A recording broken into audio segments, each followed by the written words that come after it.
Bonjour François Bayrou. Bonjour. Vous êtes bien là, vous. Merci. Oui, si le générique n'est pas là, moi je suis là. Vous êtes là. C'est l'essentiel.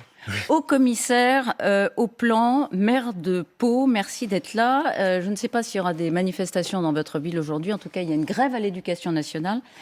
Il y aura sans doute des pancartes qui évoqueront Ibiza, évidemment relativement aux vacances prises par Jean-Michel Blanquer, ce qui a provoqué, vous le savez, une belle controverse. Est-ce que le ministre de l'Éducation nationale a donné des bâtons pour se faire battre dans cette affaire, politiquement? D'abord, je ne suis pas dans le secret ou dans l'intimité de Jean-Michel Blanquer, mais ce qu'on a compris en lisant les journaux, c'est que c'était 4 jours de voyage de noces, puisque c'était son mariage. Et donc, qu'on puisse prendre 4 jours entre Noël et le 1er de l'an, quand on a à célébrer ou fêter un événement familial qui a son importance, ça paraît pas absurde. Après, vous savez très bien, pardon, ça n'est pas la question. La question, c'est la concomitance entre ces vacances à Ibiza et la rentrée scolaire. Le fait qu'il ait annoncé un protocole très compliqué, mais de facto très compliqué, depuis ce lieu de vacances. C'est ça le problème. Ceci est une deuxième question. Le fait que les décisions, les règles, les normes soient prises tard et soient prises tellement complexes que beaucoup de gens n'arrivent pas à s'y retrouver, c'est ça la véritable question. Et pourquoi ? Parce qu'il y a deux sortes de préoccupations. Première préoccupation, l'école. Deuxième préoccupation, le sanitaire, qui est dirigé par, comme vous savez, toutes les instances qui en France s'occupent de la santé. En tout cas, l'idée que on puisse se perdre dans la complexité des choses, il faut que tous les responsables comprennent que c'est une des raisons pour lesquelles les gens se détournent de l'action publique, des grandes orientations, des décisions qui sont prises. La bureaucratie. C'est tellement compliqué, tellement bureaucratique, tellement bordé de tous les côtés, ceinture et bretelles, comme on a l'habitude de dire, que les gens, et vous et moi, aucun d'entre nous ne s'y retrouve vraiment. Et ce travail, qui est un travail de lisibilité, des décisions qu'on prend, ce travail, pour l'instant, n'a pas été fait comme les Français l'attendraient. Et donc, vous comprenez l'exaspération des parents, des profs, je comprends qui parce manifestent que encore aujourd'hui. Je vois très voyez bien à Pau. autour de moi. Mais oui. Je ne crois pas que ce soit par des manifestations que ça s'arrange. Ça traduit un état d'esprit.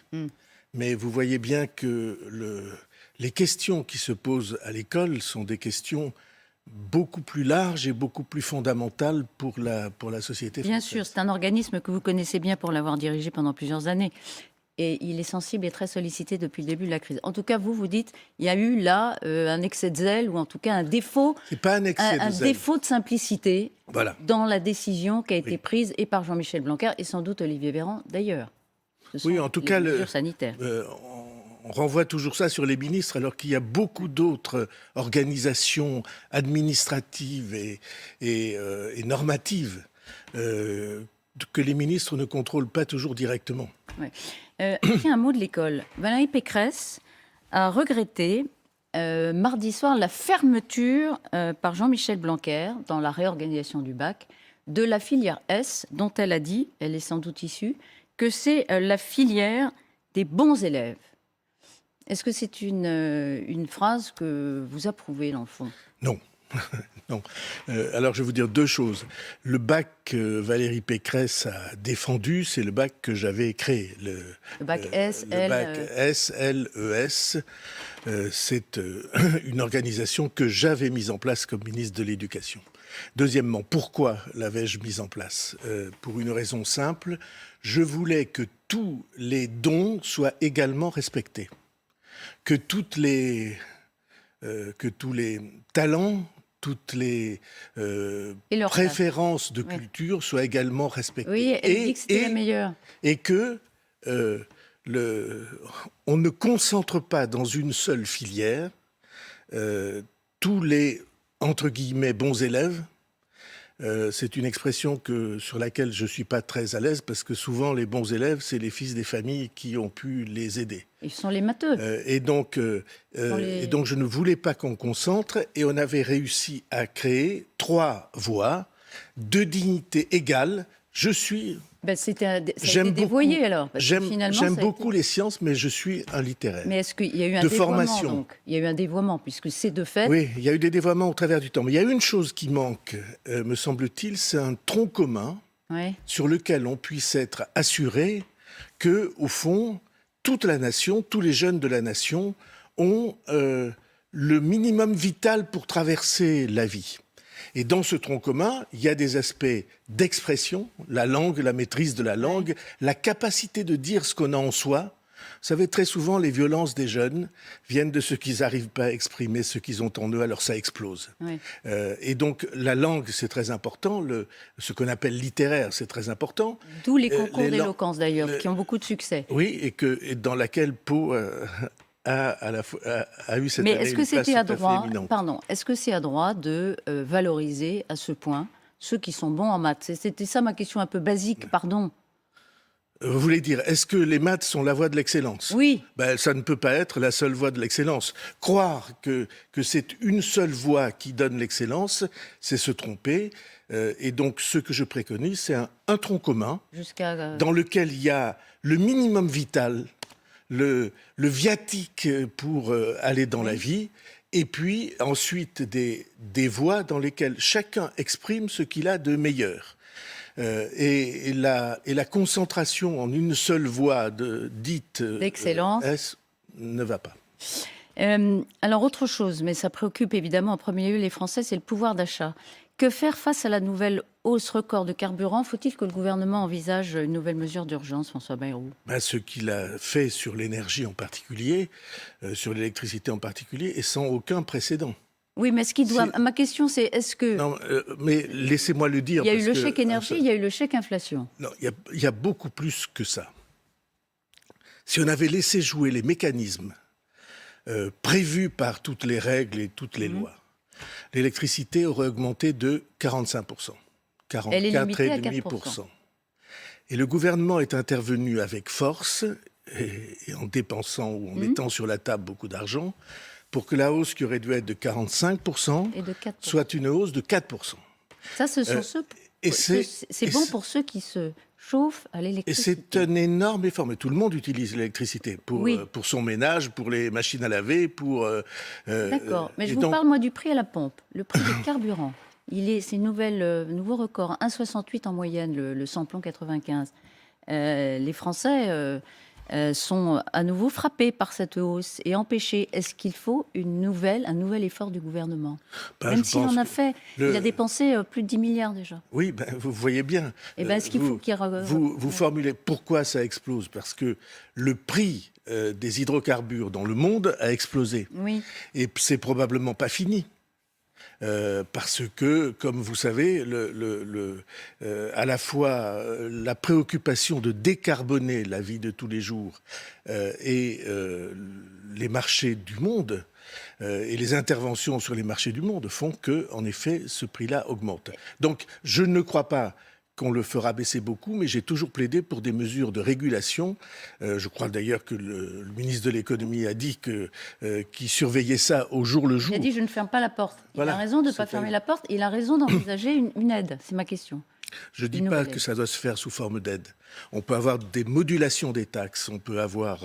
J'avais plaidé pour des mécanismes de régulation au début des Gilets jaunes ou avant les Gilets jaunes. Vous vous en souviendrez peut-être. Et donc, peut-être on peut travailler sur ce sujet-là. Donc, vous êtes favorable à ce jeu sur les taxes qui est très coûteux pour les caisses de l'État? Vous voyez bien, tout le monde dit il faut intervenir. Et personne n'est capable de mettre sur la table l'argent nécessaire. Pour la raison que nous savons, c'est-à-dire qu'il y a à reconstruire des pans entiers de l'économie française. Et c'est le travail que nous faisons au commissariat au plan avec toutes les idées de reconquête de la production. D'ailleurs, Valérie Pécresse, pour le coup, a dit qu'il n'y a pas de solution à court terme. Elle l'a admis, donc elle a raison. La candidate à l'Élysée a eu raison d'admettre qu'elle elle est contre la politique du chéquier et elle n'a pas de solution à court terme. Accès d'honnêteté intellectuelle. Oui, si on veut. Non. L'Europe. Emmanuel Macron et ses adversaires politiques ont-ils donné une bonne image de l'Europe hier au Parlement de Strasbourg? François Bayrou. Les adversaires du président de la République ont, de l'avis unanime, donné une mauvaise image de la France, pas de l'Europe.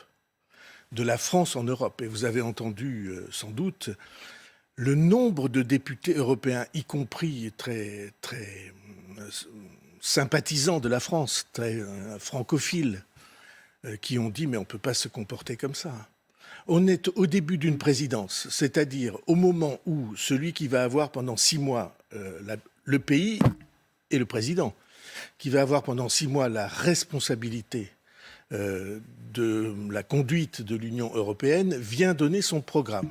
Et vous avez entendu son discours, il n'y a pas un mot de politique française dans le discours qu'il fait. Le discours, c'est un discours sur les grands buts de l'Union européenne, oui, sur ce qu'on va en faire, sur comment on va intervenir. D'accord. Il a pris le risque de cumuler cette présidence française de l'Union européenne. Il aurait pu ne pas le faire. Elisabeth Martichoux, mais non, comme ça a déjà été fait. Excusez-moi, vous dites... Et en même temps qu'il achève son mandat. Donc il s'expose de fait à ce que ce soit aussi instrumentalisé. Votre affirmation n'a pas de sens, je vous le dis amicalement. Ça n'a pas de sens. Vous n'imaginez pas que la France va dire, excusez-moi, c'est notre tour, une fois tous les 13 ans, d'être à la tête des institutions européennes, de présider l'Union européenne, mais on ne va pas le faire parce qu'on a une élection pendant ce mandat. Vous trouvez que ça a un sens de prendre une présidence de 6 mois dont on ne sait pas si elle va durer finalement que 3 mois? La France, honnêtement. Excusez-moi, la France a des responsabilités internationales et des responsabilités dans l'Union européenne. Ce n'est pas tel ou tel dirigeant qui a des responsabilités. C'est la France qui a des responsabilités. Si on n'est pas un pays capable de mettre un tout petit peu entre parenthèses nos querelles internes médiocres, parce que beaucoup des accusations étaient médiocres, c'est pas moi qui le dis, c'est la présidente du Parlement européen qui le dit. Et donc, franchement... Respecter l'Europe, d'un certain point de vue, certains peuvent dire, pro-européens convaincus, respecter l'Europe, ça aurait été effectivement de décaler cette présidence pour qu'il n'y ait pas ce cumul, ce risque de... Regardez ce qui s'est passé hier. Pro-européen convaincu, j'estime l'être autant que qui que ce soit dans le champ démocratique. Je considère que nous avons des institutions et que ces institutions sont faites pour être respectées. Ils ont fait une faute hier, ceux qui ont utilisé cette tribune sans aucun doute, pour interpeller le président français. L'ensemble des parlementaires européens a ressenti cette attitude comme une faute, comme une mesquinerie, comme quelque chose de médiocre, alors qu'on débattait de ce qui est à peu près essentiel, c'est-à-dire de la confrontation entre le projet européen de société, de civilisation, de droits de l'homme, et les pressions du monde.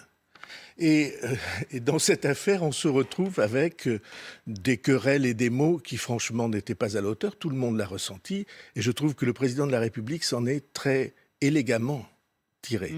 Avec ce qu'il faut de petites pointes d'acidité pour montrer que ce n'était pas tout à fait passé inaperçu et en même temps une maîtrise des dossiers dont vous avez peut-être vu que tous les parlementaires européens lui ont rendu hommage. Vous auriez voté pour la présidente du Parlement, Roberta Metsola, d'origine maltaise, hostile à l'avortement? C'est un accord entre groupes et je n'ai jamais été partisan de ce type d'accord entre groupes. Vous vous souviendrez peut-être... Je te donne ça, vous vous souviendrez, voilà. Ouais. J'ai toujours trouvé ça pas à la hauteur. Vous vous souviendrez peut-être que, parlementaire européen à l'époque, j'avais présenté la candidature de Geremek, de Bronislaw Geremek, qui était un de ceux qui avaient construit dans son pays, la Pologne, le destin européen de cette Europe plus orientale et tellement martyrisée. Et puis ça a été battu par un médiocre accord d'appareil. Là, c'est un accord d'appareil qui ne vaut pas mieux que ça. C'est un accord d'appareil et rien d'autre. Oui, et donc je trouve que c'est pas formidable. Alors peut-être cette jeune femme est sympathique, je ne la connais pas, elle a l'air Mais vous regrettez quand même que ce pétulante. soit le produit de cela. On rappelle que le groupe Renew, celui des macronistes, a effectivement fait un accord et qui a Est entré finalement dans voté. un accord Voilà. majoritaire Ouais. qui avait été fait par les socialistes et le Parti populaire européen, la droite européenne. Est-ce que le président de la République française, là pour le coup, doit attendre un allègement des contraintes sanitaires, qui se profile peut-être à échéance d'1 ou 2 semaines, pour se déclarer candidat? Est-ce que c'est un critère Non, de calendrier? non.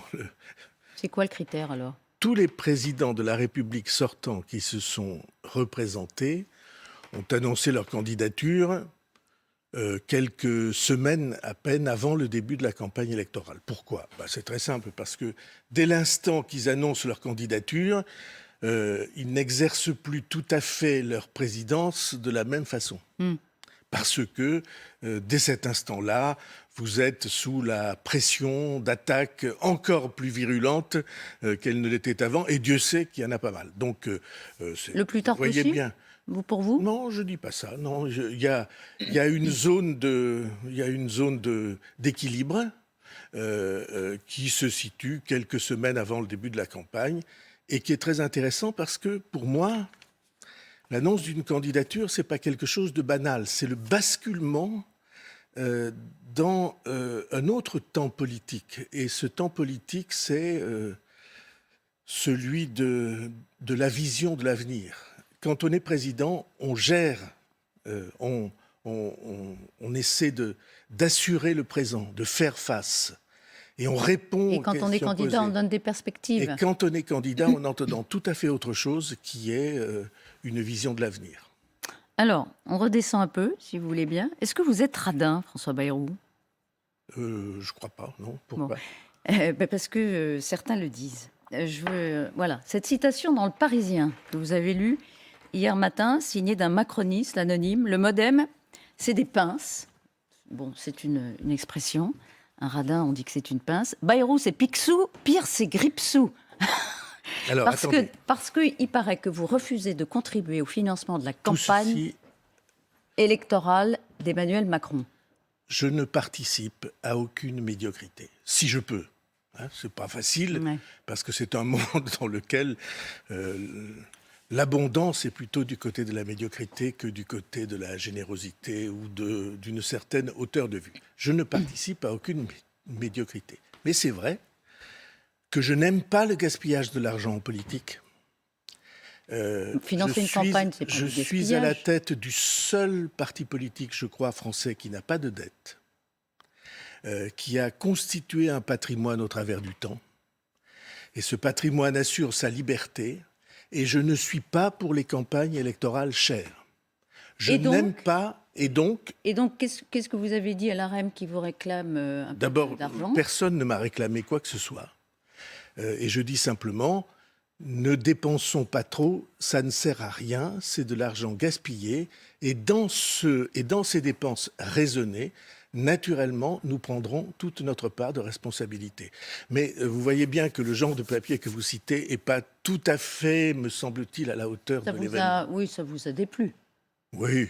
Franchement, vous avez boudé. On s'en fiche, mais ça nous a dépassé. Et Édouard Philippe, il boude aussi ? Ben, vous avez fait des tonnes et des tonnes de papiers d'éditoriaux sur Édouard Philippe s'en va, il quitte la maison commune.